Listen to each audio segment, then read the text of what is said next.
Hello everyone. तो रात को लगभग 12 बज गए थे जब बेटू सोया था। तो 12 सवा 12 पे मैंने सोचा कि पहले टेस्ट दे देते हैं, क्योंकि आप लोग हमेशा पूछते हो कि दीदी कितने नंबर आए कितने नंबर आए। तो मैंने पहले सत्यादि का टेस्ट दिया। मैंने बोला पहले इसी को देते हैं, क्योंकि 2-3 संडे से मैं इसको कंटिन्यू दे रही हूँ। तो और मुझे अच्छा लगता है क्योंकि इसमें थोड़ा सा मिक्स क्वेश्चन हो जाते हैं ना सबके, और सब ऐसा बोलते हैं कि ये थोड़ा सा टफ है। तो मुझे लग रहा था पहले इसको देते हैं फिर देखेंगे, क्योंकि तांडव और विनर्स का कई बार दे चुके हैं। तो मैंने इसी का टेस्ट स्टार्ट किया था। पता है, रात को इसको सुलाने के बाद टेस्ट देने बैठी थी ना, बट उसके बाद भी मेरे माइंड में कंटिन्यू चल रहा था कि यार ये उठ तो नहीं जाएगा, ये उठ के आ तो नहीं जाएगा।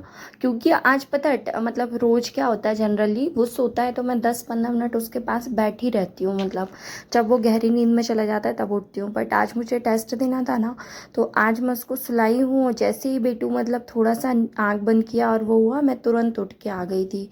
क्योंकि मैं सोच रही थी कि आराम से टेस्ट देंगे, जल्दी जल्दी में बहुत गलतियाँ होती हैं, तो थोड़ा आराम से टेस्ट देंगे और कोशिश करेंगे कि 150 प्लस नंबर जाएँ।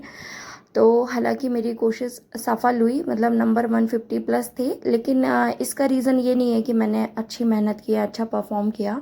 इस बार मैंने देखा कि पेपर थोड़ा इजी था, क्वेश्चन काफ़ी इजी थे। तो मतलब मुझे लगता है कि सबके नंबर अच्छे गए होंगे, और या ऐसा हुआ होगा कि जो चीज़ें मैं रिवाइज़ कर रही थी उसके आसपास का ही क्वेश्चन बना तो मुझसे बन गया था, है ना। मतलब बहुत डिफ़िकल्ट नहीं लगा। तो मेरे टोटल 163 मार्क्स थे, और 163 थे, और कुछ कुछ क्वेश्चन मैंने गलत भी किया। और मतलब मैथ्स के मुझे लगता है 3-4 क्वेश्चन गलत हुए, और मैथ्स के गलत हुए, पोषण स्वास्थ्य के भी 6-7 क्वेश्चन गलत हुए मुझसे, और बहुत बेसिक क्वेश्चन गलत हुए, पता है। मतलब वही वाले क्वेश्चन गलत हुए जिसमें 50% प्रोबेबिलिटी होती है। मतलब 2 ऑप्शन आप एलिमिनेट कर देते हो, उसके बाद बचे हुए 2 ऑप्शन में से आप 50-50 खेलते हो, और फिर वही होता है ज़्यादातर कि जो आपके माइंड में पहले आता है वो सही रहता है, बट आप सिलेक्ट उसको करते हो जो आपने दूसरी बार में सोचा। तो मेरे साथ भी वही हुआ, और फिर मुझे नींद आने लगी थी, तो मैंने लास्ट में थोड़ा सा फटाफट करके ख़त्म कर दिया था। पता नहीं क्यों, मतलब जब भी टेस्ट देते हो आपके साथ भी होता होगा कि मतलब जब भी अपन टेस्ट देते हैं स्टार्टिंग में तो बहुत एनर्जी हाई रहती है, बट पता नहीं क्या होता है, मतलब लास्ट लास्ट में 150 क्वेश्चन करने के बाद लगता है यार कितने जल्दी ख़त्म करो इसको, और एनर्जी लो होने लगती है। मतलब ऐसा लगता है कि बंद करो यार इसको, देखो कितने नंबर आए हैं नहीं आए हैं। मतलब मुझे तो लगने लगता है लिटरली, हर बार टेस्ट देती हूँ मैं, स्टार्टिंग में बहुत अच्छी एनर्जी रहती है, लास्ट लास्ट में मुझे लगता है यार कितनी जल्दी ख़त्म करें इसको। मतलब घर पे वो वाला माहौल नहीं रहता, जबकि अपन एग्ज़ाम हॉल में बैठते हैं तो अपन को 3 घंटे अपना कंसंट्रेशन कहीं जाता नहीं है, मतलब पूरा ध्यान पेपर पे रहता है, और मतलब माइंड में सिलेबस और उसके अलावा कुछ आता नहीं है। लेकिन ठीक है, माहौल का भी फ़र्क पड़ता है। तो नंबर तो ठीक थे इस बार के मेरे। फिर सुबह का टाइम हो गया, सुबह ये जा रहे थे ऑफिस के लिए, और बेटू परेशान कर रहा था कि मैं भी जाऊंगा मैं भी जाऊंगा। इन्होंने बोल दिया था, ऑफिस में गणेश जी रख गए हैं, तो ये बोले मैं लेके चलूँगा तेरे को। तो ये रोज़ सुबह तैयार हो जाता है, पापा मैं चलूँगा मैं चलूँगा, और अभी जस्ट सोकर उठा है ये। तो सोकर उठा और मैं लेने चलूँगा, बलून चाहिए उसको। बलून उसके ख़त्म हो गए हैं, तो वो रोज़ एक ही गाना गाता है, पापा चलो बलून दिला के लाओ। तो फिर ये गए थे, और पापा इसको लेके गए थे नीचे तक, क्योंकि ये जाने नहीं देता है ये। और मैं पता है कल रात में एनालिसिस नहीं कर पाई थी, मतलब काफ़ी लेट हो गया था यार, 1:30 बज गए थे ऑलमोस्ट।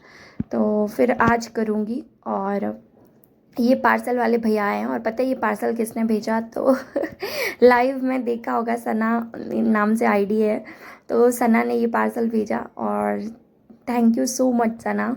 तो ये पार्सल वैसे बेटू के लिए नहीं था, मेरे लिए था। और अभी दिखाती हूँ, आगे पार्सल ओपन होगा तो आपको पता चलेगा कि क्या आया है। सना बहुत सारा थैंक यू, क्योंकि बड़ा अच्छा लगता है यार, पता लिटरली। मतलब मैं कई बार सोचती हूँ, मतलब सना एक ऐसी शख्स है मेरी लाइफ में, जो कि बोलना नहीं पड़ता जहाँ पे, मतलब ये उसने कल परसों बात हो रही थी, और उसको जस्ट पता चला कि मतलब मेरा हेडफोन टूट गया है, और उसने तुरंत ऑर्डर कर दिया। और मतलब बहुत अच्छा लगा, मतलब मैं जब भी सना की साइड से कुछ आता है तो हंसती और रोती दोनों चीज़ें में। उसका रीज़न भी है क्योंकि मम्मी पापा के सामने ऐसा होता है ना कि आपको बोलना नहीं पड़ता कि आपको किस चीज़ की ज़रूरत है, लेकिन मेरे साथ जब से मम्मी पापा गए तब से सना ने वो जगह ले ली है कि हमारी महीनों बात नहीं होती, उसके बाद भी जब बात होती है तो कभी ऐसा लगता नहीं है कि बहुत दिनों से बात नहीं हुई। और बहुत अच्छा लगता है, मतलब पूरी लाइफ में मैंने शायद सबसे अच्छा दोस्त कमाया है अगर तो वो सना ही है। और पता नहीं कैसे क्या कनेक्शन हम लोगों का बहुत अच्छा बन गया, और बहुत अच्छा लगता है। मतलब मिलने की बहुत इच्छा रहती है पर वो बहुत दूर है मुझसे, मिल नहीं पाती, मैं कब से नहीं मिली हूँ।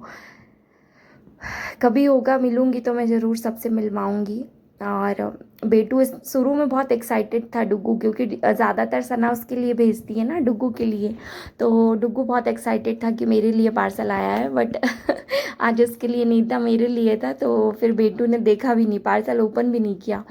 मतलब उसको मैंने ऐसा बोल दिया कि बेटू आपके लिए नहीं, मम्मा के लिए है पार्सल, तो वो देखा भी नहीं, उसने बोलता है आप ही खोल लो। थोड़ा सा मतलब बेटू वो हो गया था। फिर कोई बात नहीं, हो जाता है। ज़्यादातर उसके खिलौने आते हैं ना तो बच्चों को अब यही एक्साइटमेंट रहती है कि घर पे कोई भी पार्सल आया तो उसके लिए कुछ आया होगा। तो फिर मैंने इसको चेक किया और बहुत बहुत प्यारा लगा। मतलब सबसे ज़्यादा तो ये फीलिंग मुझे बहुत अच्छी लगी। मतलब अनएक्सपेक्टेड रहता है कुछ, जब आपके साथ बिना बोले बिना उसके हो जाता है। कहते हैं ना, देखो जहाँ से उम्मीद होती है वहाँ से पूरा होता है तो खुशी मिलती है। पर जब ऐसे कहीं से भी आपको कुछ मिल जाता है जहाँ आपको बोलना ना पड़े तो वो फिर आपके लिए बहुत इम्पोर्टेंट हो जाता है। तो चलो बैक टू स्टडी। तो उसके बाद मैं पेपर का एनालिसिस करने बैठी थी और बेटू सो गया था। तो बेटू के सोने के बाद मैंने बोला चलो पहले जो जो क्वेश्चन गलत हुए उनको देख लेती हूँ। रात में लेट हुआ था तो नहीं देख पाई थी ना।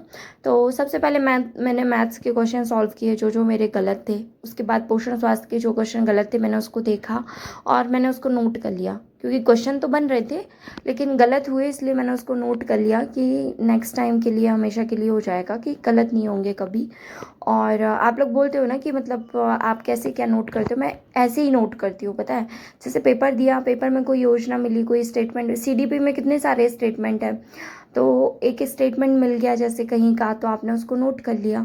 क्योंकि आप अलग अलग ऐसे कहाँ तक पढ़ते रहोगे, तो अब आप जब संडे को टेस्ट देते हो कोई नई योजना मिल जाती है आपको, तो क्वेश्चन आंसर दोनों आपके सामने रहता है ना, आप उसको नोट कर लिया करो अपनी कॉपी में। तो आपके पास एक नया फैक्ट ऐड हो जाएगा आपके नोट्स में, और जहाँ आपके उस टॉपिक का रहता है वहाँ नोट कर लिया करो, या स्पेस नहीं हो तो आप पीछे साइड नोट कर सकते हो। तो मैं तो ऐसा ही करती हूँ पता है, ऊपर जो मार्जिन रहता है ऊपर नोट कर लेती हूँ या नीचे साइड नोट कर लेती हूँ, कहीं पे भी नोट कर लेती हूँ, तो थोड़ा सा हेल्प मिल जाती है। फिर नेक्स्ट टाइम जब आप टॉपिक रिवाइज करते हो तो आपके वो एक नई चीज़ जो ऐड हुई है वो भी आपके बार बार रिवाइज होते होते आपको याद हो जाता है। तो आप भी यही चीज़ अप्लाई किया करो। और जो लोग बोल रहे हैं कि दीदी टेस्ट में नंबर कैसे बढ़ाएं, उनको ये बोलूँगी कि आप पहले जो रिवीजन कर रहे हो आप उसको थोड़ा सा, जैसे कल बोला था मैंने कि किसी भी नई चीज़ को अगर आप पढ़ते हो तो उसको 3 दिन में एटलीस्ट 2 बार रिवाइज कर लिया करो। फिर उसको 10 दिन के अंदर एक आध बार और देख लिया करो, और फिर उसको 15-20 दिन बाद फिर से पढ़ लिया करो। जैसे ये देखो मुझे डेफिनेशन मिली ना, ये हर लॉक मैंने ऑप्शन में लगाया था लेकिन ये गलत हो गई थी मेरी। इसका ऑप्शन हर लॉक नहीं था, हिल गार्ड था। तो मैंने उसको वहाँ पे नोट कर लिया, क्योंकि डेफिनेशन वैसे भी आपको यहाँ वहाँ सर्च करने से नहीं मिलती है, तो आपको जहाँ से भी मिलती है ना आप नोट करते जाया करो। और वो आपको ऐसे याद भी नहीं रहती है, कितनी सारी डेफिनेशन है सीडीपी में, आपको हर बार याद नहीं रहेगी। तो थोड़ा सा कुछ ना कुछ करके पढ़ते रहा करो, अगर याद है तो ठीक है, अगर नहीं है तो उसके लिए स्ट्रेस मत लो, है ना। जब पेपर में सामने आता है आंसर आपको याद आ जाएगा, और इनकेस नहीं भी आया तो उसके लिए परेशान होने से कोई मतलब नहीं है। इसलिए आप जहाँ स्कोर कर सकते हो आप वहाँ स्कोर करो, है ना। डेफिनेशन अगर भूल भी गई तो कोई बात नहीं। तो चलो आज के लिए इतना ही, फिर मिलते हैं कल के ब्लॉग में। और अगर मैं कोई दूसरा टेस्ट देती हूँ तो अपडेट करूँगी। वैसे मैं अब नहीं दूँगी, एक ही दूँगी। हाँ, अगर मेरा पढ़ने में मन नहीं लगा तो आज रात को देखते हैं, रात में फिर अगर मैंने दिया तो मैं अपडेट करूँगी, है ना। चलिए मिलते हैं कल।